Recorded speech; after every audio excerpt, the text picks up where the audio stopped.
Gafa TV, tu canal online, presenta Pensamiento Crítico.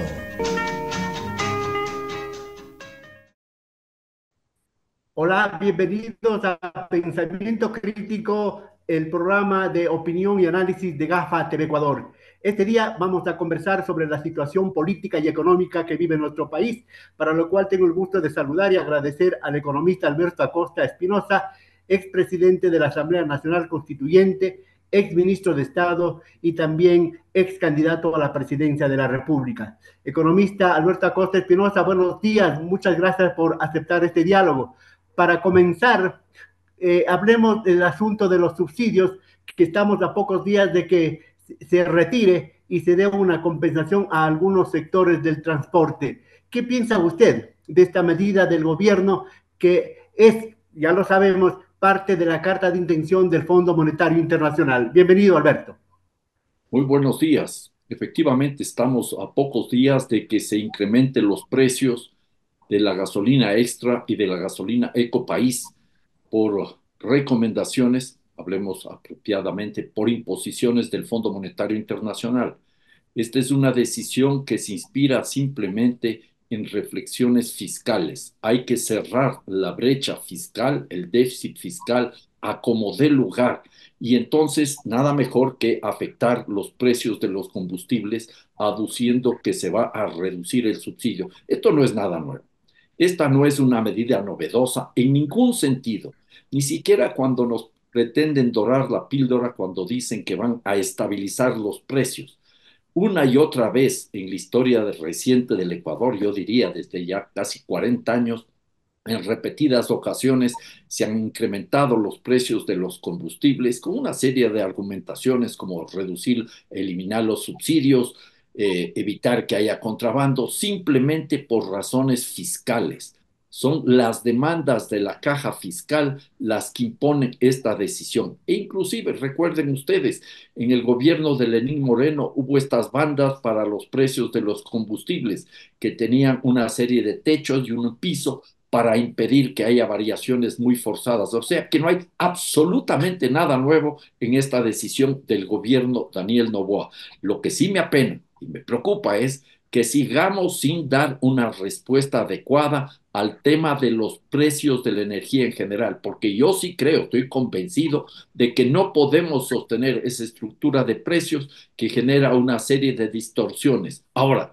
abordar el tema de los precios de los combustibles desde una perspectiva general, Fernando, demanda una visión integral.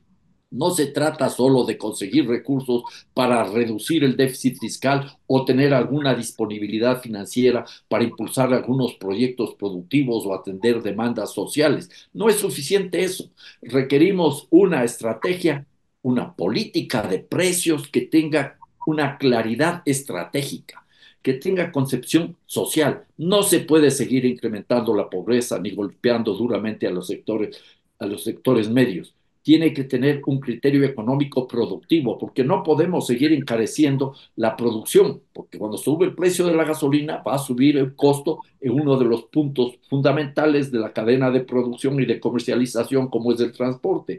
Tiene que tener un criterio ecológico. La medida no es para nada ecológica, no tiene absolutamente nada de ecológica, como repiten algunos personajes que no entienden de la materia. La medida tiene que tener también criterios energéticos y, por supuesto, en un quinto lugar, podemos discutir la cuestión fiscal, que yo no la minimizo, pero entonces lo que ha sucedido ahora es que una vez más se ha perdido una oportunidad para dar una respuesta integral a un tema muy importante que afecta a la vida del país.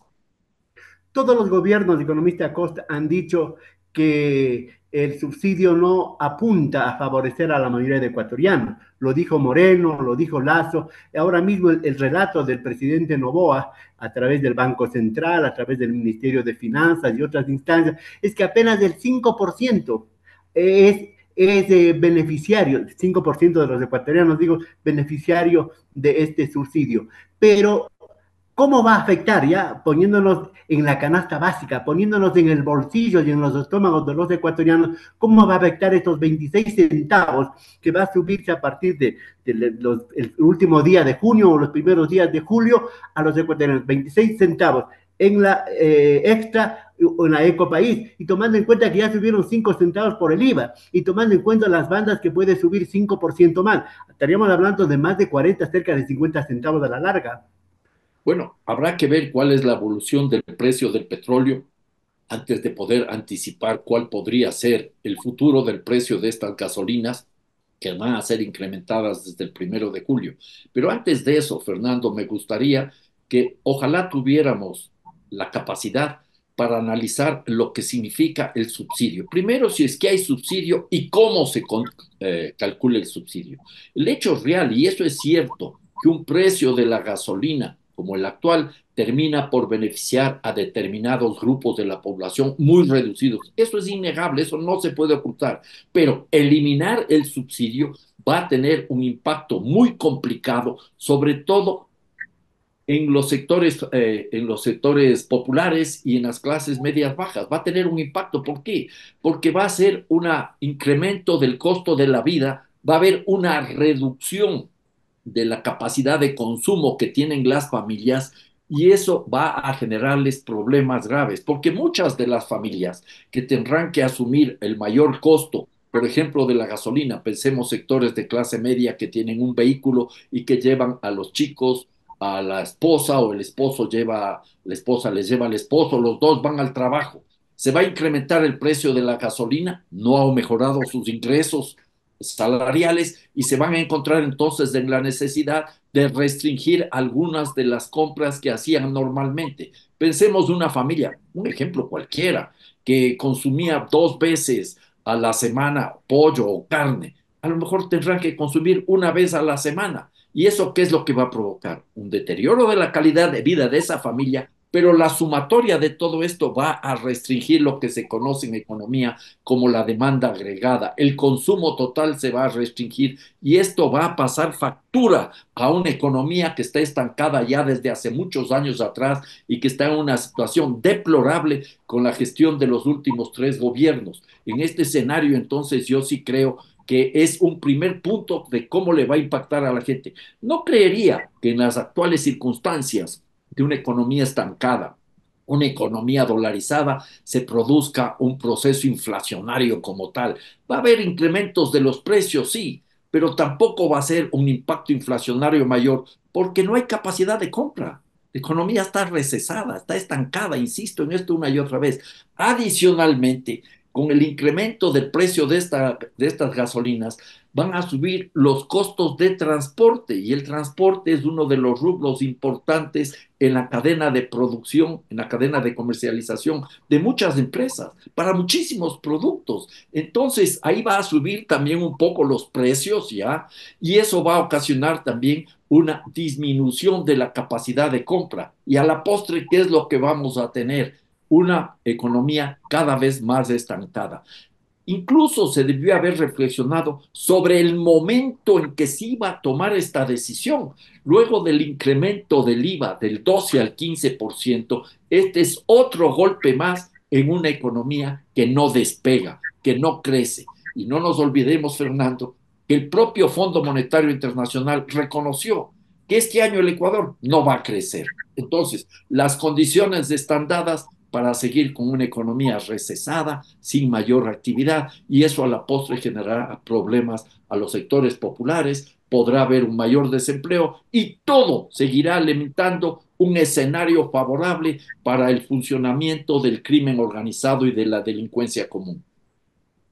La pobreza es el alimento, es el caldo de cultivo para la violencia, para toda esta situación que estamos viviendo los ecuatorianos. Pero el gobierno dice que va a dar 84.000 compensaciones a taxistas formales, a tricimotos y a otros tipos. ¿Ellos son representativos dentro de la cadena del transporte y de la producción? Mire, esa es una pregunta que a mí también me queda flotando en el aire, Fernando, porque ¿a quiénes se van a dar el subsidio? ¿A los taxistas? ¿A los tricimoteros? ¿Y a las personas que conducen camionetas? Entiendo que lo de las camionetas es interesante, pensando en que muchas de esas camionetas que tendrán que registrarse sirven a los campesinos, atienden al sector popular más abandonado del país, que es el campesinado, ¿ya? Y entonces, la pregunta que queda es, ¿Qué va a pasar con las tarifas de transporte público, de los buses en las ciudades? ¿Qué va a pasar con el transporte pesado? ¿Va a haber algún subsidio? ¿Va a haber alguna atención? Yo no he escuchado nada al respecto. Y entonces, si hubiera un incremento de la tarifa del transporte público, tendríamos una afectación mucho mayor todavía para los sectores populares en particular. Esta es una realidad que hay que analizarla con mucho detenimiento. Es una medida tomada sin una reflexión de largo plazo. Y no me sorprende, porque no tenemos un estadista en Carondelet. En Carondelet tenemos un pasante que ojalá se quede en historia nacional como el pasante que sustituyó a Guillermo Lasso Mendoza, gobernante de muy ingrata recordación. Hay que agregar eso a los taxistas informales, a los delivery y a otros sectores que también Bueno, utilizan combustible. Vayamos avanzando. ¿Qué va a pasar? Porque nosotros recordamos que en octubre del 2019, junio del 2022, por un caso similar de quitar los subsidios, hubo protestas, se calentaron las calles, hubo violencia. ¿Qué va a pasar en este país? bueno, eso ya no le podría anticipar. Dependerá de cuál va a ser la reacción de los sectores populares que con justificada movilización podrían estar protestando, ¿ya? Es lamentable que los gobernantes no tengan la capacidad para sintonizarse con los reclamos que hacen determinados grupos de la sociedad que tienen una enorme importancia política, como es el movimiento indígena, encabezado sobre todo por la CONAI. No nos olvidemos, Fernando, que en octubre del año 2022, luego del estallido que hubo en el mes de junio de ese año, se llegó a un acuerdo de cómo focalizar los precios de los combustibles. ¿Por qué no se continuó con esa idea? Avancemos con la pregunta, ¿por qué el gobierno de Daniel Noboa no asumió esa propuesta y desarrolló ese acuerdo al que se llegaron ya entre las partes? Porque aquí no tienen ningún interés, en primer lugar, de discutir con los sectores populares, los marginan, están ahí para aguantar todo lo que estos sectores y estos grupos oligárquicos en el poder determinan. Y adicionalmente es un hecho de que no tienen el interés de hacer una visión integral, global, para abordar cuestiones como la que estamos tratando este rato. Tienen que cerrar la brecha fiscal, tienen que cumplir con el Fondo Monetario Internacional y el resto no importa. Para cerrar esa brecha fiscal, para cumplir dócilmente las imposiciones del Fondo Monetario, hay otras cosas. Va a haber una reforma tributaria, dice, para noviembre. Se está hablando del asunto del seguro social. Se está hablando de quitarle recursos al Estado para inversión pública. Eso también va a abonar para que este país, que ya esté en sí en recesión, siga ahondando más la crisis. Bueno, estamos viendo aquí, Fernando, cuál es la realidad por la aplicación de estas políticas de inspiración fondo monetarista. ¿Cuál es el mensaje? Tenemos un Estado muy grande, hay que achicarlo. Tenemos un déficit fiscal, o sea, hay una diferencia entre ingresos y egresos del Estado, hay que reducirlo. Y esto a como dé lugar. Y en ese escenario, ¿cuál es la política que se ha venido desplegando? Empezamos con el presidente Lenín Moreno particularmente, vino la pandemia, se agudizaron los problemas, vino el gobierno de Guillermo Lasso y se agudizaron los problemas, y el mensaje es la austeridad. Esa austeridad a ultranza se ha transformado en un austericidio de múltiples facetas. Una, se ha reducido la obra pública. Y cuando no hay obra pública, hay menor actividad económica y eso está estancando la economía. Y eso provoca incluso la reducción de los ingresos fiscales. La austeridad impacta entonces en el ámbito de la producción y en el ámbito de los ingresos fiscales. Esa austeridad, además, genera un mayor desempleo, mayor empobrecimiento y viene acompañada la austeridad de menores inversiones en educación, en salud, en bienestar social, en vivienda popular. Tenemos una mayor pobreza. El austericidio va adquiriendo distintas facetas. Y luego tenemos un austericidio que lo hemos visto, sobre todo en el gobierno de Lasso, que ni siquiera cumplía con los presupuestos ya aprobados para enfrentar la inseguridad. Se ahorraba incluso en la entrega de equipos adecuados a la Policía Nacional. Y luego tenemos otro problema sumamente grave. El austericidio es responsable de los problemas de suministro de electricidad en el Ecuador. Ese también hay que decirlo. En el gobierno de Daniel Noboa, no solo en el gobierno de Lazo, que no se tomaron oportunamente las medidas para enfrentar el estiaje, en el gobierno de Daniel Noboa, al finalizar el año 2023, se retiraron 500 millones de dólares de las cuentas de la CENACE en el Banco Central del Ecuador, este ente encargado del suministro de electricidad del país, de normar el suministro de electricidad.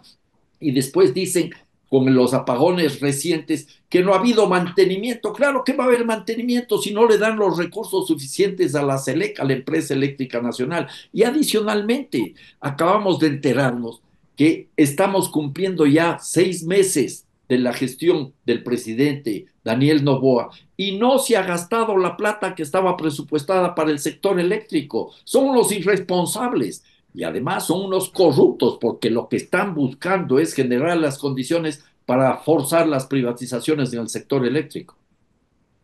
Para terminar este tema, simplemente acotaría que medio parecido a lo que hace Milei. Milei se vanagloria de que ha bajado el déficit fiscal porque no gasta, porque no invierte, porque no paga las pensiones, porque no da a las universidades. Igual dice que ha bajado la inflación porque no hay consumo en Argentina. Pasemos a otra cosa que ahora mismo nos tiene debatiendo y avergonzados mundialmente. El asunto del reportaje de la revista estadounidense, la New Yorker. ¿Qué piensa usted?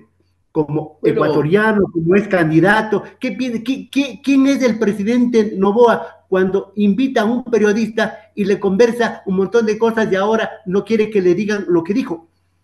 bueno, ya lo dije, no tenemos un estadista en Carondelet, tenemos un pasante en Carondelet. Está aprendiendo a ser presidente de la República, pero en realidad está aprendiendo a ser una suerte de dictador del siglo XXI, porque es un personaje que surgió de una familia con mucho poder. Él desde la cuna sabe lo que es el poder y cómo abusar del poder. Y entonces él cree que simplemente por sus buenos contactos internacionales, particularmente en los Estados Unidos, puede ir estableciendo todo una aureola de este gran líder que está al frente de la patria ecuatoriana. Esta es la idea de este señor, se tiene que imaginar eso. Pero veamos algunas cosas que a mí me parecen interesantes, sin darle mayor trascendencia a esta cuestión, que no es lo de fondo para el país. Pero uno, ¿con qué facilidad se reúne varios días, creo que son unas semanas, 2 semanas, con un periodista extranjero al que le cuenta de todo? Qué difícil es para este señor presidente tener una entrevista en serio con algún medio de comunicación ecuatoriano o enfrentarse a algún grupo de periodistas. Es de muy pocas palabras cuando está expresándose en español y al parecer es muy elocuente cuando se expresa en inglés. Un detallito que no es mayor, pero que hay que tener en cuenta. Y luego, es lamentable que esta declaración del presidente Daniel Noboa nos afecte internacionalmente, pero ya no me sorprende. Los bandazos en la política internacional de este gobierno son sucesivos. Recuerden, cuando casi al inicio de la gestión dijo que iba a devolver la chatarra comprada a Rusia y le iba a devolver a través de los Estados Unidos para que usen esa chatarra militar en la guerra a favor de Ucrania. ¿Y qué tuvo que hacer? Tragarse, porque Rusia le puso un tante quieto al muchacho este. Nos afectó algunas de las exportaciones de flores y de banano. Luego, ¿qué es lo que sucede? Algo mucho más grave, eso sí ya de fondo, preocupante, gravísimo. El asalto a la embajada mexicana acá en Quito, eso no tiene justificación alguna, ninguna explicación. Eso es algo terrible, nos convirtió en una suerte de parias a nivel internacional, incluso con afectaciones, me imagino, cuando algún inversionista extranjero quiera venir a Ecuador y les recuerden que este gobernante ni siquiera respetó la autonomía de una embajada que es el territorio de un país. Y luego tenemos estas declaraciones y así podríamos ir viendo otra serie de acciones a nivel internacional que demuestran que este señor no estuvo preparado y no está preparado. Este pasante no debería continuar en Carondelet. En todo caso, cuando se refiere, por ejemplo, a Milei, cuando se refiere a Bukele, yo diría en caso de Bukele, el presidente con los hechos que ha hecho, que ha realizado últimamente como LON, como los convenios con la minería canadiense, con el asunto ahora del desayuno escolar, él también está buscando enriquecer a su familia. Y en el caso de Milei, es arrogante, dice, pues, ¿cuál más arrogante que el propio presidente de Ecuador? Yo creo que se autodefinió, salvo en la apreciación que hizo de Lula, el resto fueron visiones de él en el espejo. Noboa, presentado por Noboa. Esa es la realidad. Y ese es el presidente que tenemos. Lo preocupante y grave es que este presidente pretenda reelegirse en el año 2025. Ojalá la gente esté consciente de las amenazas de constituir un nuevo caudillo, un nuevo tirano en el Ecuador. Podemos cortar por lo sano y eso demanda, Fernando, una propuesta programática de qué es lo que se tiene que hacer en el Ecuador, una propuesta orgánica de cómo y con quién hacer esos cambios y luego definir una candidatura lo más amplia posible que lleve adelante esas transformaciones que son tan urgentes en el país. Hay tiempo para esa unidad, muchos dirían cacareada unidad del progresismo, de la izquierda, y todavía habiendo tiempo, ¿quiénes deben liderar o quiénes deben de poner actitud para llegar a esa unidad? Bueno, en primer lugar, esa unidad tendría que forjarse desde la construcción de bases programáticas. ¿Qué vamos a hacer? ¿Cuáles son esos elementos en donde va a haber consenso? Y tendrán que deponer, por ejemplo, esas posiciones pro-extractivistas, pro-mineras que tienen algunos grupos que pretenden ser progresistas o inclusive de izquierda. Eso no puede ser tolerable. Igualmente, no puede ser tolerable posiciones que sigan marginando la construcción de un Estado plurinacional. No puede ser tolerable posiciones que no respeten los derechos integrales de las mujeres y de los grupos de las minorías sexuales. O sea que habría que hacer un mapeo de los temas de fondo, en qué nos vamos a poner de acuerdo, qué es inaceptable afectar los derechos sociales, los derechos de las mujeres, los derechos de la naturaleza no pueden ser afectados. Y entonces luego hay que construir esa unidad orgánica. ¿Quiénes van a participar? ¿Y cómo van a gestar esos cambios? Luego habrá que pensar cuál es el candidato o la candidata más idónea. La candidatura no puede ser impuesta desde arriba en ningún caso, hay que construirla desde abajo. Y yo estoy viendo con cierto interés cómo se va configurando la candidatura de Leonidas Issa, que es una decisión desde abajo, no es de estos autocandidatos o estos personajes que dicen yo también quisiera ser presidente de la República si ni siquiera tienen un partido político. ¿Ya? O que están esperando que el líder que está en el exterior prófugo les dé la bendición para poder ser candidatos. No podemos aceptar ninguna candidatura impuesta desde arriba, hay que construirla colectivamente desde abajo. En todo caso, vamos terminando, economista Alberto Acosta Espinosa. En todo caso, al presidente no se le cree un hipotético golpe de Estado que dijo que se tramaba en enero, cuando se tomaron TC Televisión, que también generó dudas, que le querían asesinar, también ha dicho a la revista estadounidense. En todo caso, el presidente tiene algunas manías y alguna cosa. Bueno, yo no sé, ya eso son cuestiones totalmente irrelevantes. Ya esas cuestiones deberíamos dejar de lado. Recordemos que cuando se comenzaron a producir los racionamientos de electricidad, en algún momento dijo que había habido un atentado porque se había soltado el agua de la represa de Mazar, algo que es técnicamente imposible, ¿ya? Y en ese sentido yo creo que a este señor hay que tomarle con mucho tino, mucho cuidado, no hacerle mucho caso en algunas cuestiones que no son relevantes, pero estar atentos a las cuestiones de fondo. Es un gobernante que quiere profundizar un régimen autoritario, militarizando la sociedad, y eso es peligroso y perverso porque ni siquiera va a lograr combatir el crimen organizado. Y por otro lado, quiere seguir profundizando la neoliberalización de nuestra economía. Esta es una combinación perversa, por más que él haya criticado a Milei o a Bukele, pero esta es una suerte de mezcla de Michele, una suerte de Milei y de Bukele que pretende ser reelecto en febrero del año 2025. Estamos advertidos. Muchísimas gracias al economista Alberto Costa Espinosa por haber comparecido aquí en Pensamiento Crítico para dar su pensamiento, sus reflexiones del momento político que vivimos los ecuatorianos y la incertidumbre, lamentablemente, que tenemos con la actual administración. Economista, muchas gracias. Muchas gracias y muy buenos días. Señoras y señores, hasta aquí pensamiento crítico de este día. Hasta la próxima. GAFA TV Producciones y este canal presentaron Pensamiento crítico.